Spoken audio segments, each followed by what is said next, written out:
Alhamdulillahi Rabbil Alamin wassalatu wassalamu ala Rasulillah wa ala alihi wa ashabihi ajma'in wa amma ba'd. Assalamu alaikum wa rahmatullahi ta'ala wa barakatuh. Mga kapatid sa pananampalatayang Islam, tinatalakay pa rin po natin ang paksang may kinalaman sa mga dakilang katangian ni Prophet Muhammad sallallahu alaihi wasallam. Sa puntong ito'y tatalakayin natin ang kabanatang tungkol sa tinatawag na pagsasagawa ng wudu ng propeta sallallahu alaihi wasallam kapag siya ay kakain. At ang tinatawag na wudu dito ay papaliwanag din natin ay kung saan ito yung paghuhugas, hindi po yung pagwudu para sa sala. An Ibn Abbas radhiyallahu ta'ala anhuma anna Rasulullah sallallahu alaihi wasallam kharaja min al-khala faqurriba ilayhi at-ta'am faqalu ala na'tika biwudu qala innama umirtu bilwudu idza qumtu ila as-salah.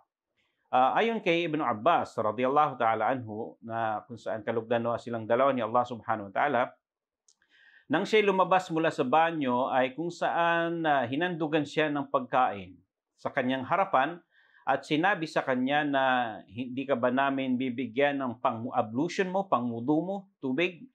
Ang sabi ni Prophet Muhammad sallallahu alaihi wasallam, tunay na ako'y pinag-utusan lamang na magsagawa ng wudu kapag magsasala ako. So, ang wudu dito na maaaring mabanggit natin ay yan po yung paghuhugas. Okay? Sa isang riwaya ay magsasala ba ako para ako'y magwudu nang hinandugan din siya ng pagkain, ay sinabi ng Prophet Muhammad sallallahu alaihi wasallam na hindi naman ako magsasala para ako ay magwudu. So ito yung kung saan nilinaw niya doon sa term na ginagamit nilang wudu. Okay. An Salman qala qara'tu fit Taurat. Si Salman ay kung saan sinabi niya na nabasa ko noon sa Taurah nung hindi pa siya Muslim. Sabi ng mga scholar, anna barakat at-ta'am, na ang blessing o pagpapala, biyaya ng pagkain, al-wudu'u ba'da, ang pagsasagawa ng wudu pagkatapos nito. Fadhakartu dhalika lin-nabi sallallahu alaihi wasallam, at ito'y binanggit ko sa propeta sallallahu alaihi wasallam, yung mga nalalaman ko noon na aking nabasa nung hindi pa siya Muslim. Ang sabi ng propeta sallallahu alaihi wasallam, sinabi niya sa propeta sallallahu alaihi wasallam na yung nabasa niya sa Taurah, at ang sabi ng propeta, faqala Rasulullah sallallahu alaihi wasallam, barakatut ta'amil wudu qablahu wal wudu ba'dah.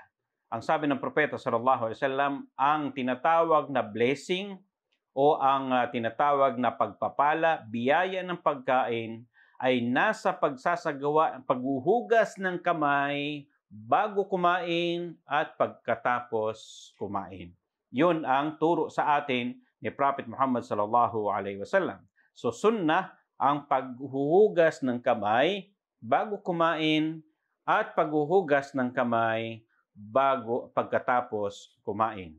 At yung paghuhugas na yan, ritual na yan, ay tinatawag din po yan na wudu, lugawi. Ibig sabihin sa linguistically, tinatawag na ang paghuhugas ng kamay ay wudu din po. So hanggang dito na lamang. Maraming salamat po. Wa akhiru da'wana anilhamdulillahi rabbil alamin. Wassalamu alaikum warahmatullahi wabarakatuh.